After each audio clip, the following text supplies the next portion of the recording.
وما لنا ألا نتوكل على الله وقد هدانا سبلنا. Amma ba'd, alhamdulillah.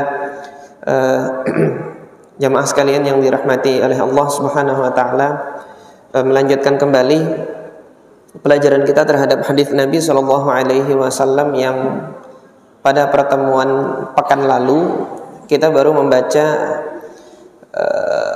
hadis Anas ibn Malik radhiyallahu an tentang pengharaman daging keledai, yang mana peristiwa tersebut terjadi pada saat pertempuran Khaybar, dan telah kami sampaikan sejarah singkatnya terjadinya pertempuran Khaybar, yaitu penyerangan Nabi SAW terhadap perkampungan Bani Israel atau orang-orang Yahudi yang berada di Khaybar. Yang singkatnya kemarin, yang menjadi sebab kenapa kok Nabi SAW sampai menyerangnya itu bukan atas dasar Nabi hendak mencaplok wilayah mereka dan lain sebagainya, tidak. Namun Khaybar itu adalah pusat komando untuk memata-matai kaum muslimin yang berada di Madinah. Mereka menggunakan kesempatan kedekatan teritorial mereka dengan Madinah itu untuk mengintai, memata-matai aktivitas kaum muslimin, sehingga mereka memberikan kabar-kabar kepada musuh-musuhnya kaum muslimin, memberikan kabar kepada Quraisy, kaum muslimin itu dia punya kekuatan sekian, punya kelemahan sekian, dan yang paling parahnya lagi, mereka lah yang memobilisasi pasukan dalam jumlah besar untuk menyerang kaum muslimin pada pertempuran Khandaq. Oleh karena itu Nabi SAW sebagai pemimpin kaum muslimin, dengan tingkat kewaspadaan beliau yang tinggi serta tuntunan wahyu dari Allah Subhanahu wa taala, tidak boleh terjadi Khandaq jilid kedua, mobilisasi massa lagi dalam jumlah besar untuk menggempur kaum muslimin untuk kedua kalinya. Maka pusat komando tersebut harus diatasi.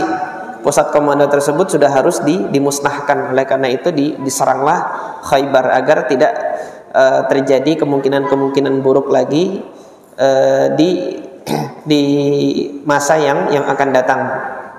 Nah, ini yang menjadi latar belakang terjadinya pertempuran Khaybar. Dan sebagai faidah buat antum, pertempuran Khaybar itu adalah satu-satunya pertempuran sepanjang pengetahuan saya di dalam sirah nabawiyah, itu satu-satunya pertempuran Nabi yang Nabi mulai menyerang duluan. Sementara pertempuran-pertempuran yang lainnya itu sifatnya itu adalah pertahanan. Jadi ada ancaman Nabi hendak diserang, kaum muslimin hendak diserang, baru kemudian terjadilah pertempuran.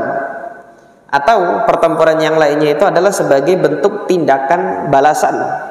Ketika kaum muslimin itu diserang, disakiti, dizalimi, maka melakukan pertempuran itu sebagai bentuk tindak balasan atas perlakuan yang terjadi dari pihak musuh. Nah, pertempuran Khaybar ini kalau dicermati secara sepintas saja, dia bukan bentuk pembalasan, karena orang-orang Yahudi belum ada yang pernah untuk menyerang secara terang-terangan gitu. Hanya Yahudi Bani Qainuqa saja yang berlagak untuk menyerang Nabi SAW. Tapi pada ujungnya Yahudi Bani Qainuqa juga ciut juga nyalinya ketika Nabi membawa sejumlah pasukan untuk menyerang Bani Qainuqa. Akhirnya ciut juga. Allah Subhanahu wa taala menempatkan ketakutan di dalam dada-dada mereka, hingga mereka akhirnya mau tidak mau harus keluar dari Madinah. Nah, adapun Yahudi-Yahudi yang lain yang di wilayah Yathrib, yang menjadi sebab-sebab pertempuran mereka itu terjadinya karena mereka melakukan penyerangan dahulu, baru kemudian Nabi SAW melakukan pembalasan. Nah, Yahudi Bani Khaybar ini secara faktanya, secara fisik belum pernah melakukan penyerangan, tetapi dia adalah otak di balik sebuah penyerangan besar, yaitu pertempuran Khandaq. Ini yang menunjukkan bahwasanya semua pertempuran di masa Nabi Shallallahu Alaihi Wasallam itu ada sebabnya, dan kaum muslimin itu tidaklah menyerang, melakukan pertempuran itu kecuali ada sebab. Kalau nanti antum ditanya, kalau begitu gimana dengan ekspansi penyerangan kaum muslimin terhadap negara-negara yang ada di luar sana gitu? Itu kan Islam disebarkan dengan cara perang itu. Islam disebarkan dengan pedang. Kalau begitu memang Islam agama perang. Gimana jawabannya? Satu, ini memang buah dari apa? Buah dari kesuksesannya para sejarawan Barat ketika menceritakan kembali sejarah Islam. Para sejarawan Barat itu menggunakan kata-kata ekspansi penyerangan. Sementara kalau antum itu merujuk kepada kitab-kitab sejarah Islam, para sejarawan Muslim menggunakan istilah futuhat. Futuhat itu artinya pembukaan, dibuka untuk dibebaskan. Maka lebih layaknya pertempuran yang dilakukan oleh kaum muslimin itu untuk mendakwahkan Islam, itu layaknya disebut dengan istilah pembebasan, bukan ekspansi penyerangan. Kenapa kok terjadi ekspansi penyerangan? Karena adat istiadat secara global dahulu, ar-ra'iyatu ala dini malikihi. Rakyat itu berkeyakinan, beragama sesuai dengan agama pemimpinnya. Di mana seorang pemimpin itu punya hak prerogatif untuk apa?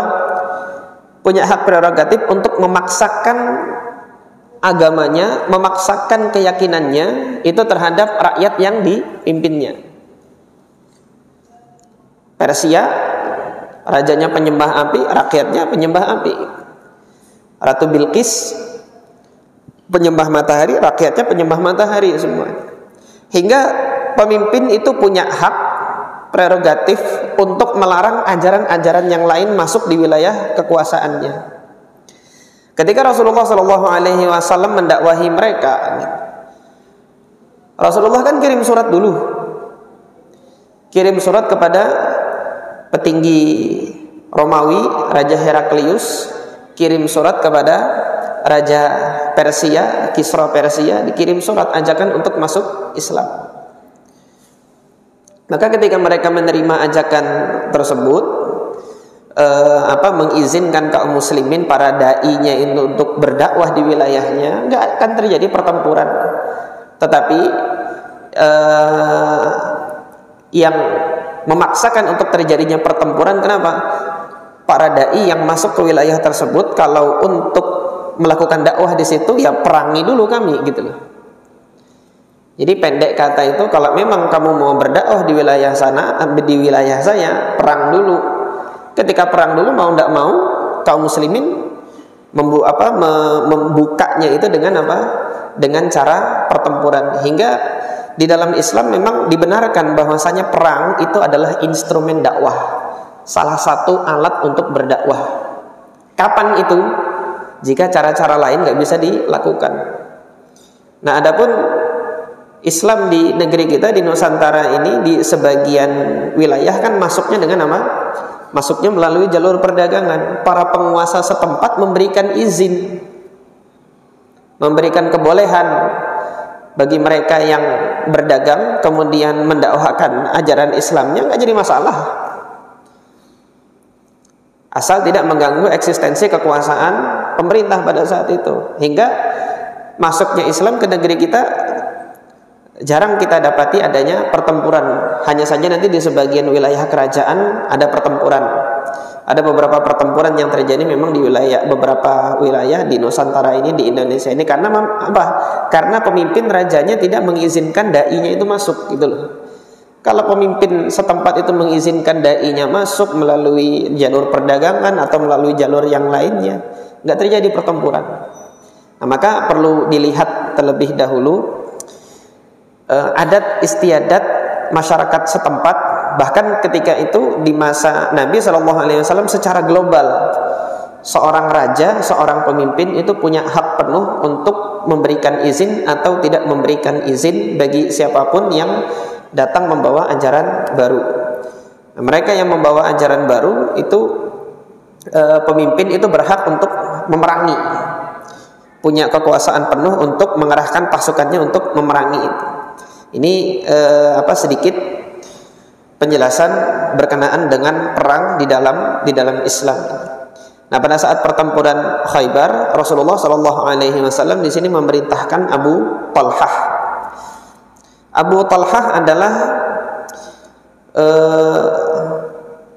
sahabat Ansar, ayah tiri dari Anas ibn Malik. Oleh karena itu hadis ini diriwayatkan oleh Anas bin Malik, karena Abu Talhah tidak lain adalah ayah tirinya Anas bin Malik. Maka Abu Talhah mengumumkan, fanada, beliau mengumumkan dengan suara yang lantang didengar oleh orang banyak, innallaha wa rasulahu yanhayanikum, sesungguhnya Allah dan Rasulnya telah melarang kalian. Nah, di sini ada penekanan makna dari kalimat larangannya. Ketika nanti diucapkan Allah telah melarang, ini berarti Rasulullah juga ikut melarang. Atau kalau diucapkan Rasulullah telah melarang, maka secara otomatis Allah juga melarang. Itu saja sudah cukup gitu loh. Disebutkan Allah melarang, ya udah pasti Rasulullah melarang.